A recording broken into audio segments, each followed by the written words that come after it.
One.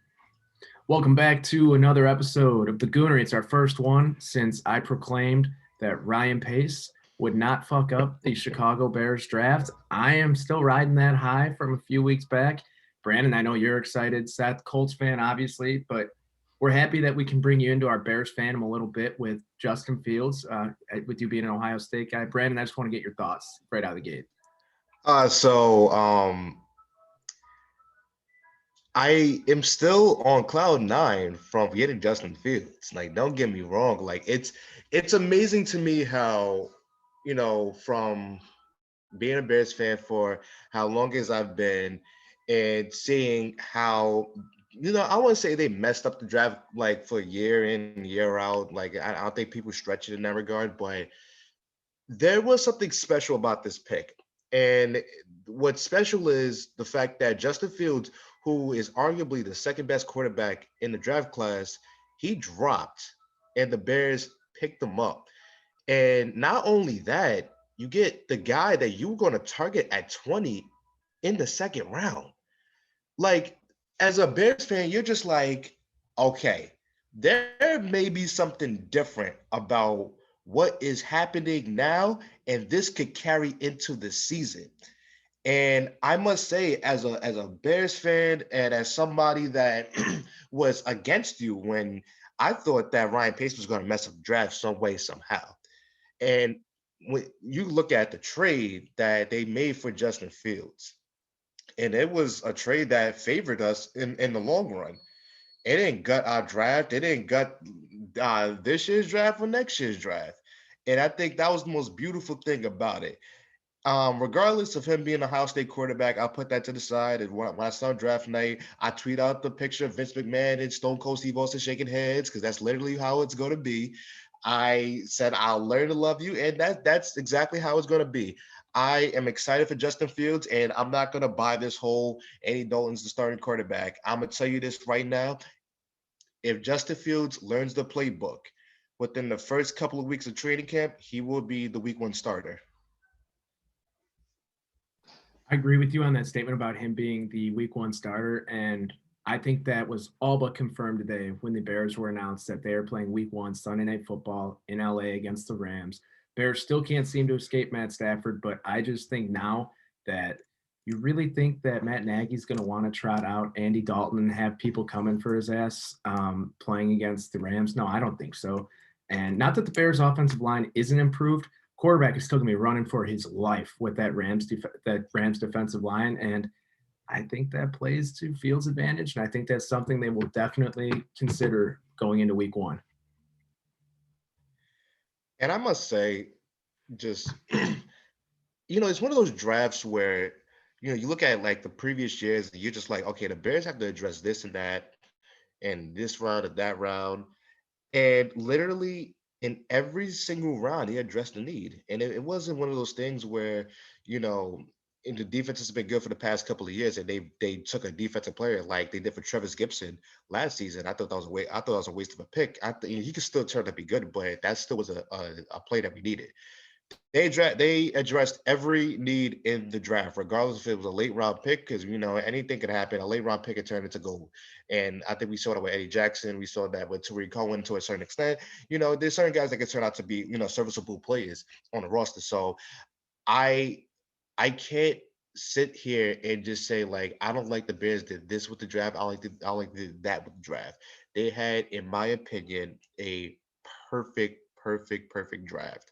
And if there's a Bears fan out there that's going to sit there and complain about the the stereotype of Ohio State quarterbacks failing or the fact that they moved up in the second round and didn't have a third round pick, at that point you're reaching and you don't like the regime that's in place and you're just looking for something to complain about. And right now, at this moment, I can't see anything to complain about when it comes to the Bears organization as a whole right now. Yeah, I don't think really the Chicago Bears dropped the ball this draft. Really surprised that Justin Fields even fell out of the top five. I'm like, he's, in my opinion, at least, and the number two quarterback in the draft. I was a little bitter when he didn't go three to San Francisco, just because I know he can play so well. But at the end of the day, I am glad that he went to a team that is like semi-complete for the most part and a good fit for him. So I'm glad he, if he was going to do well, it would have been with like the 49ers, not necessarily the Jets. Jets are dumpster fire. So Zach Wilson, he's, I don't want to say he's going to have his struggles there, but it's going to be interesting to see how that plays out. But I am glad he went to a team that's like, middle of the pack. They're just looking for their guy under center to make it happen. And yeah, I'm on the Bears wagon right now, mainly because of Fields. But I really need this guy to like not make me look stupid rooting for OSU quarterbacks moving in the NFL. So I feel like there's something really special with Justin Fields. Fortunately, I felt the same way about Dwayne Haskins. So we'll see what happens. But I'd be stoked if I was a Bears fan because in the year and a half that Justin Fields played at OSU, I mean, I would say he's probably the greatest OSU quarterback we've ever seen there. And it's bold to say that because he wasn't there long, but he's outplayed, JT Barrett, who has like 106 touchdowns or whatever, and like the 14 seasons that he played at OSU. So, yeah.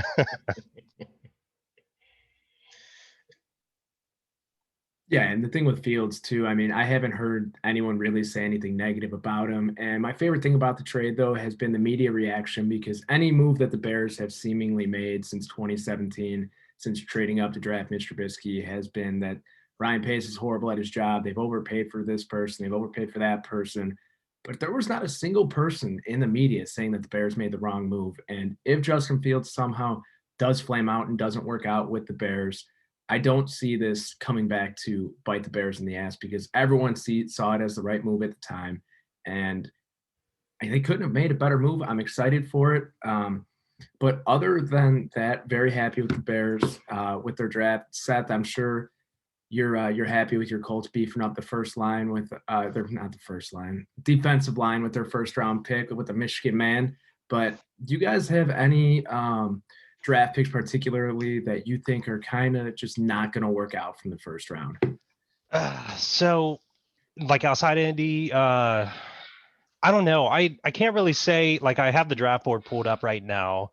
Uh, I don't really think there's any losers of the first round. I think they got, every team got the guy they wanted, but there was a player, and it wasn't, I can't remember if this is the first round. The Tennessee Titans, they were having issues with Isaiah Wilson, who was their top pick last year. And, I don't even know if the guy's in the league. Well, anyways, one of the other players that they had picked up in the draft this year was, I believe he was arrested too. So it might be the Titans again. But yeah, they just have some scouting troubles over there. And I'm not here, I'm not trying to bash Tennessee at all. But I would, if there was any team, I'd say the Bengals passing on Penei Sewell. Protect Joe Burrow. He's your legacy. You don't find quarterbacks like him coming around in the league every single year. Um, but Jamar Chase is like he's a freak talent, and he's insanely good. I think he's going to be great with Joe Burrow. Reconnecting those LSU ties there, and it's still a good pick. However, when you got that line on the board, and that's one of your, that's a key position that you're lacking, you got to take that. He could be, like Quentin Nelson material for you, and like that guy just completely revamped our entire offensive line. I'm gonna go with the Raiders, and it's a tradition unlike any other with them reaching on a guy. And this is no knock against Alex Leatherwood because he was going to be a first round pick regardless. But then you see a guy like Tevin Jenkins sliding to the second round, and that could have easily been a pick because I mean he was slated to go 20 to the Chicago Bears. On almost every mock draft that didn't have them trading up. So that was a bit questionable. But I mean, they did bounce back with the Trayvon Merrick pick. I love that pick. It's a really really good pick for the Raiders in the second round. But it's just one of those things where Mike Mayock has been covering the draft like before he was the Raiders GM, and it just seems like the trend of reaching on draft picks has continued since he's been in that position. So I don't know if it's just like an organizational like thing with him or someone higher than him, but it's just been a very very weird thing with them over the past couple of years. But I can't be mad at them too much for trying to get protection for Derek Carr because he's been getting killed for the past couple of years now. So I think that now, like, it's good that they addressed the offensive line, but they could have gotten someone better. Yeah, and not even just the past few years with the Raiders either. I mean, but even before Al Davis passed away, the Raiders were continually just drafting the biggest guy, the fastest guy, just banking on those intangibles paying off, and they never really did. But what can you do? And then for me personally, the pick that I was kind of shaking my head at the most was the Jaguars' first round pick, obvious or second first round pick, I should say, after drafting Trevor Lawrence and then reuniting him with his college teammate Travis Etienne. I'm not a big proponent of drafting running backs in the first round to begin with. And I just don't see why you would invest in running back in the first round when you could go elsewhere when you had James Robinson, the undrafted free agent out of Illinois State last year, a great rookie season, broke out. Obviously, he's probably not going to be your long-term solution, but I don't understand investing that type of draft capital in a running back when you have a competent running back available.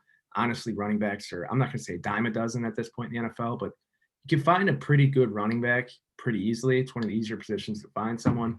And hell, I mean, with what the Jaguars have been doing the past few days, they could have drafted a tight end in the first round.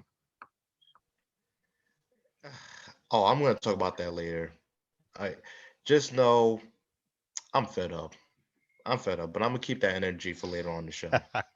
I will say, like, that pick, for Travis Etienne to the Jaguars, I really don't hate it that much because I think that kind of completes Trevor Lawrence. And I think some of Trevor Lawrence's flaws were kind of they were a little overshadowed by the success of Travis Etienne and how well like they complemented each other at Clemson. So I think it's going to work out pretty well. Clemson threw a lot of screens, and ETN is like one heck of a back, and he's got some solid hands. So that's a really good pickup for them. Didn't they trade back up into the draft to grab him, or like back into the first round to get him? Yeah. So he first round talent. He could have been there maybe early second, but I kind of agree with you. It could have been a little bit of a reach. You don't really there's a lot of running backs available. Like not in the draft, but in free agency too. You just find someone that fits your system and just give the guy the ball, and hopefully he runs through the gap. But yeah, not too bad of a pick for him. But I think ETN actually bailed Trevor Lawrence out a lot at Clemson, so I think it's a good pick for the Jaguars. But I don't necessarily agree with them trading back up for him.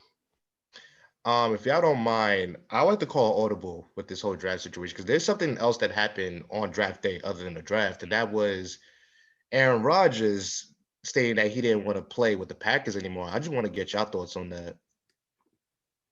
I think it's for real. To be honest, I didn't really buy into it at first, but since more and more quotes have been coming out, and then on draft night it was rumored that there was a deal in place with him to go to the Broncos. If he goes anywhere, I think he goes to the Broncos at this point. Or I could see him with the Raiders. Gruden always has loved Rodgers since he's been in the league. But I mean, it's about time the Packers become a poverty franchise. They've had one of the best quarterbacks in the game for 30 years. It's like about time there's a changing of the guard. Yeah, it feels like a little kind of how Indy was spoiled, going from Peyton Manning to Andrew Luck.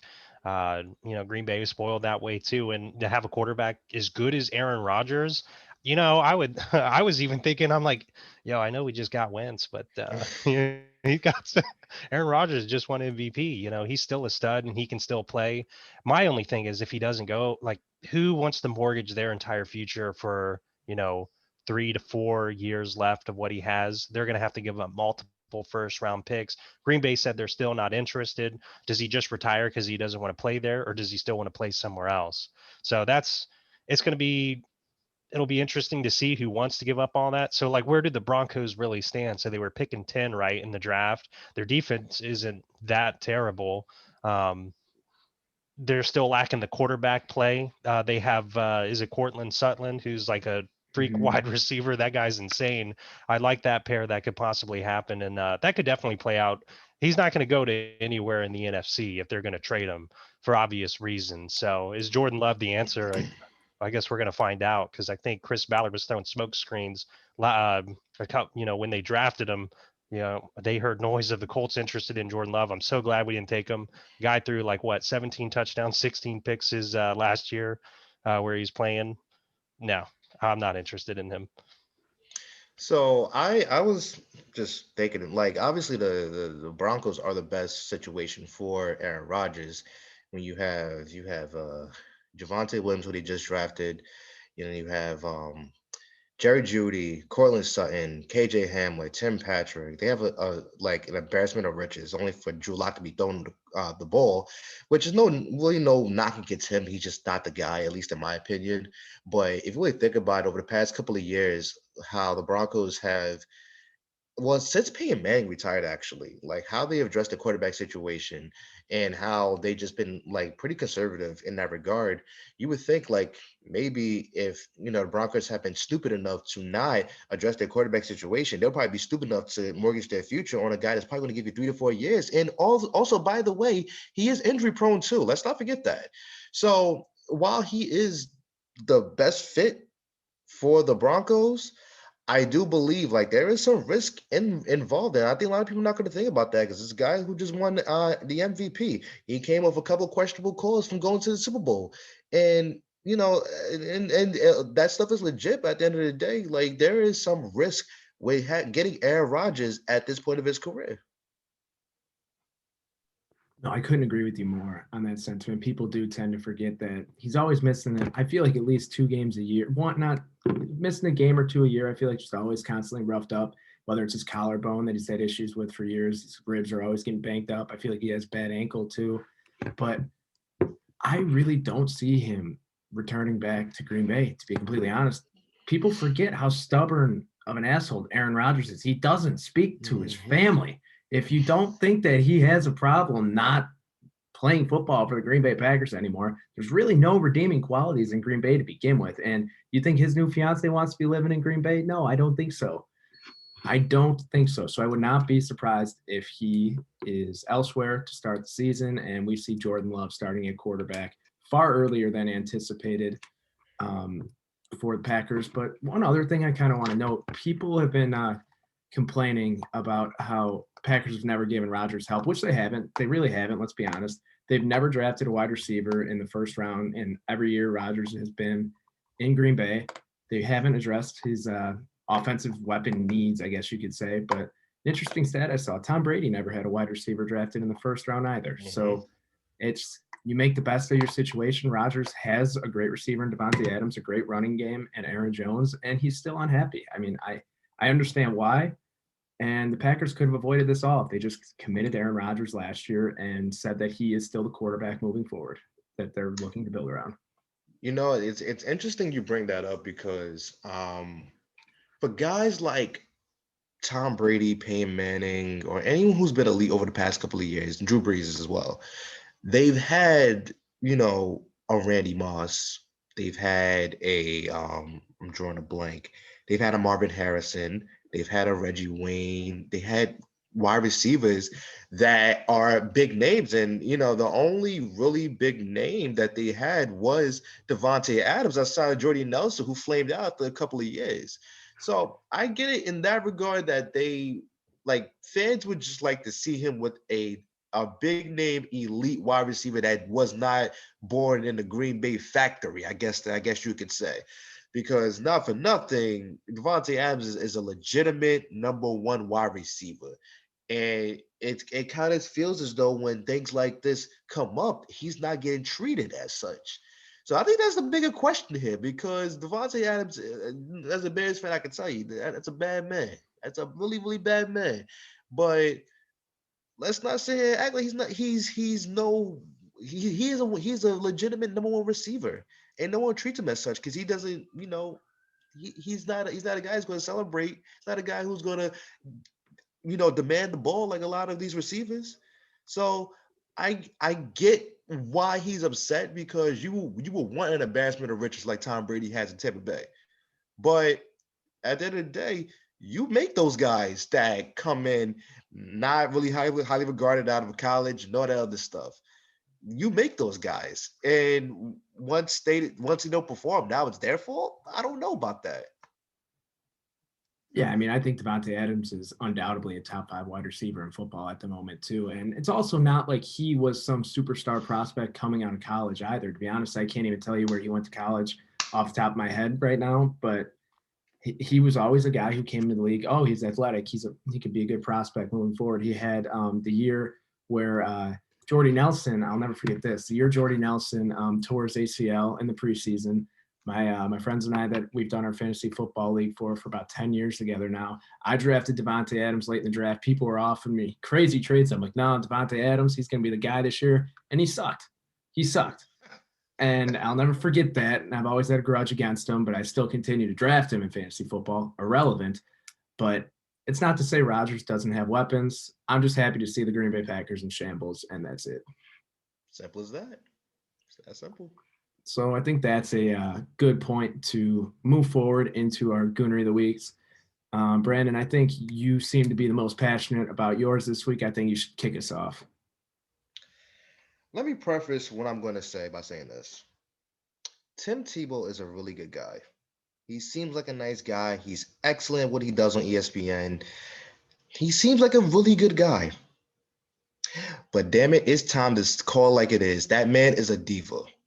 So he goes to play baseball for the New York Mets, and they sign him for some odd reason, taking up a roster spot from someone on Double A. Who, and by the way, in Double A, some other guy deserves it. By the way, he takes up a roster spot, and then he is done in like 2 to 3 years. So that's one thing. Okay, he followed his dream to baseball, and he, for some godforsaken reason, got a invite to spring training with main club, and still he didn't even touch the MLB roster or AAA. So in comes Urban Meyer. Y'all know how I feel about Urban Meyer. I've made this very, very clear on the show numerous of times. I think Urban Meyer is just a jerk. So he's gonna do his friend a favor and sign Tim Tebow, and thinking that he's a culture shifter or he's gonna be some leadership guy and all this other stuff. May I remind you that he had the one season, got the playoff win, and they got traded to New York. And mind you, New York was pretty bad that year that he got on the team. And also, he actually ran a route. And the only time he played tight end was when a football doinked off his helmet. So that's the guy. And by the way, he's 33 years old. He's 33 years old, and we're going to give him an opportunity to make an NFL roster. Guys, if this doesn't scream to you that this man craves and absolutely loves people talking about him, I don't know what to tell you. This man always wants his name in the media, and the reason why everyone is gonna give him a break is because he will Bible thump the crap out of you until you make him like him. That's what he does, and I see past that stuff. I've always have seen past that stuff, and like I saw something, and this is not to be disrespectful or anything like that, but like he gets treated as if like, of course, no offense, but he gets treated like a Make-A-Wish kid. He gets all his wishes granted because he's just such a good guy. And first and last point of them all, this is the privilege that I'm talking about with Tim Tebow. He has that privilege. If you get my drift, he has that privilege, and I truthfully, like, he may not make the roster. And I think a lot of people was not expecting to make the roster. But imagine having the privilege of being a 33-year-old man that has played quarterback his entire football career and getting transitioned to a tight end and has a chance to make the roster on an NFL team in 2021 as a 33-year-old. I mean, you can't make this stuff up. And I already know my friends always get on me about how I hate on Tim Tebow so much. This is the reason why. He will always find a way to get himself in the media because this is who he is, and people need to stop ignoring it. I'm going to say, I think bringing Tim Tebow on is really just to help the Jaguars get some primetime games outside of Trevor Lawrence. Yeah, we'll see if he makes a roster or not. Tim Tebow, where's the guy been? So I agree with you. It does seem like he's like a spotlight diva, but a privileged spotlight diva. So it's never negativity. It's positivity, stuff like that. I've never been like anti or pro Tebow or anything. All I'm saying is if he makes the roster, I'm looking forward to seeing the NFL red zone cut to Tim Tebow every time he's on the field, even if the Jaguars are not in the red zone, just to see what he's doing. And I'm ready for it. I'm ready for a full season of it. Yeah, you know that Scott Hansen's going to have a boner every time Tim Tebow gets on the field if that ends up happening. Well, he's 33, hasn't played a real down of football in the NFL since 2012. I don't think he makes the opening day roster for them. Quite frankly, I think he hitches on as an assistant after he gets cut from the roster. Urban will keep him around in that capacity. And I just, the thing is, the way I look at it, he never made the big league roster for the Mets. I fully anticipated him making the big league roster for the Mets for at least one weekend series to try and sell some jerseys, to try and sell some tickets, and that never happened. And I honestly don't see that happening with the Jaguars. But then again, he is from Florida. Jaguars fans will go wild if they can buy a Tim Tebow Jaguars jersey for what he did at Florida in 2008, from 06 to 2009 or whatever he was there. And I wouldn't be surprised if he makes it, but I don't think he makes the final roster, and it's a publicity stunt at this point. Yeah, Jacksonville's a Gator town, right? From what I've heard, and like I what believe good so. has? Yeah, I'm pretty sure they're a Gator town, at least from what I've heard. But what good has come from Urban Meyer trying to help a friend out, even besides just this? And you know something, Irving better win some football games because this is the third thing that I can point out that I'm just like, this guy, I don't know. You got the Chris Doyle situation. You got drafting Travis Etienne to essentially be a third down back, and now this. You better be winning some football games, or else this is going to be a massive failure. And you better be back on Fox because I ain't trying to see you on the sideline no more. All they have to do is win more than one game, and it's already an improvement over last year. Luckily, we do play down in Jacksonville, so that's a win for them. So they're getting one win, and he hasn't beaten Jacksonville in Jacksonville since Andrew Luck's rookie season. So go ahead, Sharpie that L on there for our schedule. That's We an could be insane 15-0 stat. and go down to Jacksonville and lose. That's an insane stat. That is a crazy stat. Jesus. So, Seth, a little bit of a change of pace with your Goonery of the Week this week. I'm gonna be honest, I have not seen anything along those lines in a while, and I laughed my ass off. Yeah, so my Goonery of the week was since COVID and the pandemic, everything's done via Zoom, as you can see here if you're watching this podcast. Even court sessions and trials are held via Zoom. I don't necessarily know what the charge was or what the plea was, but I believe his name was Nathaniel Saxon, joined into a Zoom meeting to hear his trial and to plead either guilty or not guilty. But he joined in under the name of Buttfucker 3000. And the judge questioned him about it. And he's like, I'm sorry, my name is Nathaniel Saxon. I didn't mean to do any of that. But yeah, his name was Buttfucker 3000.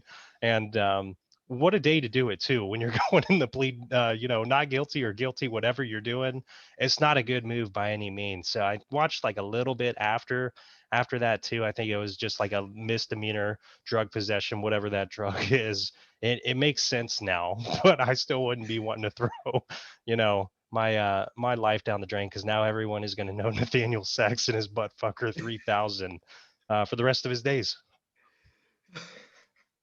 I mean, you have to. I mean, just at that point, you're going in. Do you know you're pleading guilty? So you just go in, guns ablazing, to try and get some sympathy and some laughs. Like I don't even know what the play is right there. I really don't.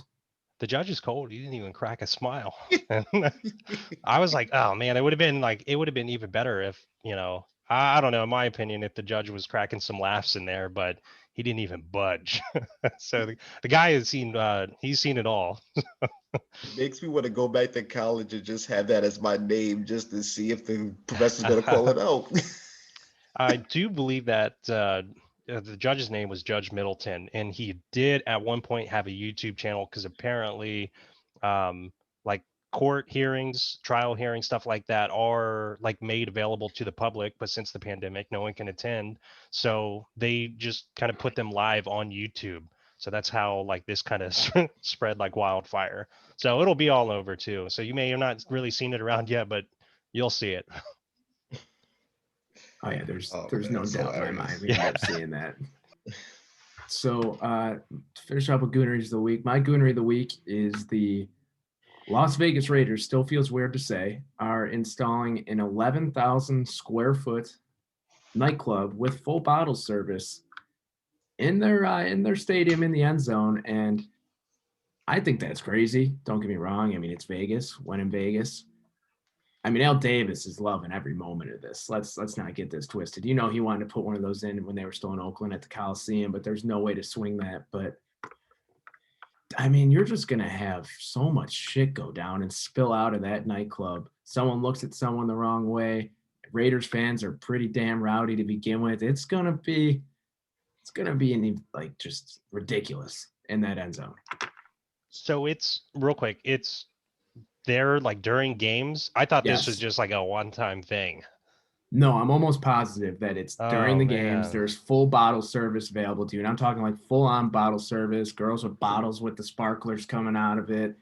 that's And wild. I mean, you're going to get pretty primo bottle service in Vegas. I mean, no doubt about that. It's probably going to be the hottest spot in town eventually. But I mean, I wonder if it's going to be in the same end zone as oh God, I know the black hole. I mean, if you're going to have the crowd that's the black hole mixing with the people who are going to go get bottle service at a Raiders game, that's just a culture clash, and that's just going to be a disaster.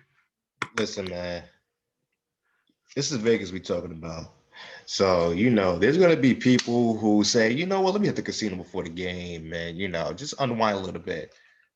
They're probably going to lose their money. They're probably going to be angry because they lose some money. You mix that with going to a Raiders game. The Raiders probably going to be losing, and you're going to go to that little get a bottle or two, and you get just looked at the wrong way by one of these Raider fans. I can guarantee you, I'm saying this at 8:37 p.m. Eastern time, that we will see a video of someone fighting in that club, and it would be the best thing about the Raiders season as a whole. I'm calling it now. I can't wait till we get the eventual video or picture of Mark Davis strolling down from the owner's box and getting into the bottle service to accompany his. He'll probably have like PF Chang's DoorDash to the stadium because he loves that so much.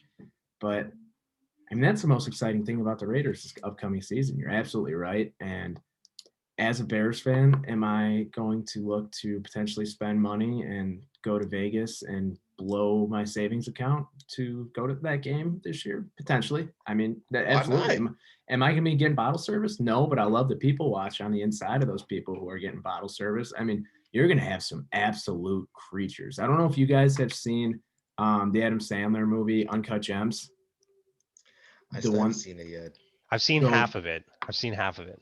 so towards the end of it, there's a guy who's like he's like a notorious like nightclub guy in New York. He's never acted before, and he was just he had hair like Trump down to his shoulders. He had the like his skin looked like leather from spray tan. He wore these big flashy sunglasses with a bunch of jewelry, and he was like a helicopter pilot in the movie. And that is the exact clientele I expect in there, and it's going to be primo people watching. That low key, this sound like you described Will Ferrell in his appearance on Eastbound and Down, low key. And you know what? I'm not You're mad. not wrong. You're not wrong. You're not wrong. So that's all I have for Goonery the week. Just any other closing remarks before we wrap up? Actually, I have one more thing. I'm not sure if you guys saw it. There's a tweet that went out today. It was Juan Soto's apartment. He is, what is he, 21, 22 years old. He had a tiny TV, his PS4 and the cords everywhere on his shelf. And on the ground next to the TV, just situated in the corner, was his Silver Slugger Award.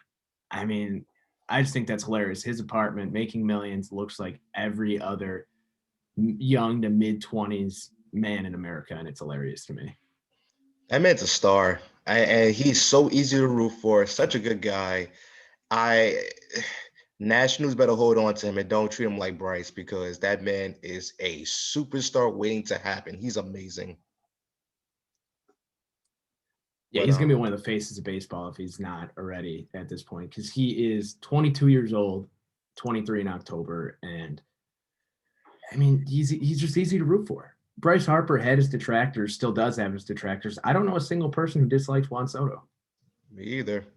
Other than the people who gatekeep baseball and think he's a little too animated in the box, but that's about it. Who cares about them anyway? But closing remarks.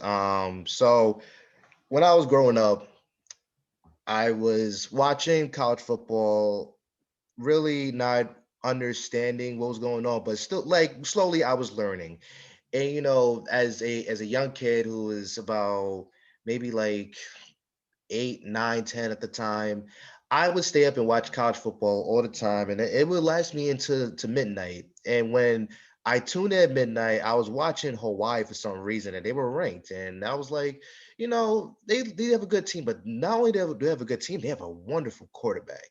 That quarterback was Cole Brennan, and truthfully, I always say Reggie Bush is the greatest running back college football player I personally, with my own eyes, has ever seen. But staying up late to watch Colt Brennan throw a football was one of the best experiences that any college football fan can have, including myself. So, unfortunately, he passed away today, and it really shocked me, and it hurt from a nostalgia standpoint because he's someone that really made college football exciting for me to watch and had me expand my horizons. Because no one's really checking for Hawaii football to watch, and the fact that he made Hawaii football what it was, with the clashes with Boise State and all those other schools, that was cool to me. And it's really, really sad to see a guy that is a absolute rock star in Hawaii pass away at such an early age. So rest in peace to Cole Brennan. And I was having a discussion with my friend. I think he was a good quarterback in the wrong era. If he would have played in this era, I think he would have thrived just because of how his arm talent is, and just how electric he was. So rest in peace to him, and praise up to his family. Yeah, rest in peace, Cole Brennan. I remember, really kind of when I got into college football, he was peaking there in Hawaii. So although I never really watched Hawaii, but they were ranked that entire year. I believe is like his last year at Hawaii, right? So Hawaii was tearing it up in college football. Um, and to hear that name kind of resurface today among social media, and it just seemed like it was 5 years ago when he was playing in the league. So yeah, definitely rest in peace to Cole Brennan. Really an exciting time to be a college football fan and to be a new college football fan. There were some good teams, and Cole Brennan's name is one that I do remember because of how good he was. Yeah, I was definitely when he was making his mark. I was 6, 7, 8 years old, like you're saying, Brandon. I don't remember watching him a ton, but I'll always remember my older cousins watching him, talking about him, calling him the midweek main event because he'd be playing Wednesday, Thursday nights at 10:30. I mean, it's just he put Hawaii football on the map. After who was their other quarterback from the early 2000s? Kang, Jason Kang, I think his name was, and he just Yeah.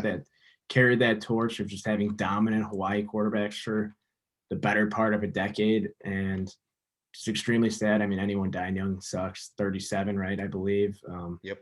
Never what you want to see, but rest in peace, Cole Brennan. Yep. Also, one of the coolest haircuts of all time with the islands dyed The into his Hawaii hair. Islands, Oh yeah, yeah, that was oh nice. yeah. And one last note too, kind of changes the pace a little bit. NFL schedule release is tomorrow night, so that'll be exciting. Hoping to see some more primetime games in Lucas Oil Stadium.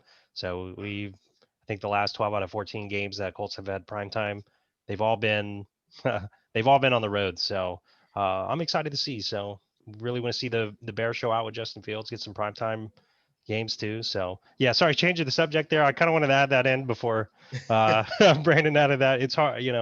Um, yeah, I'll just end it on that. Yeah, exciting stuff. Heading into the rest of the week. This will wrap up today's episode. Don't forget to like, share, subscribe on YouTube, iTunes, Spotify, and we will see you next week. Go White Sox.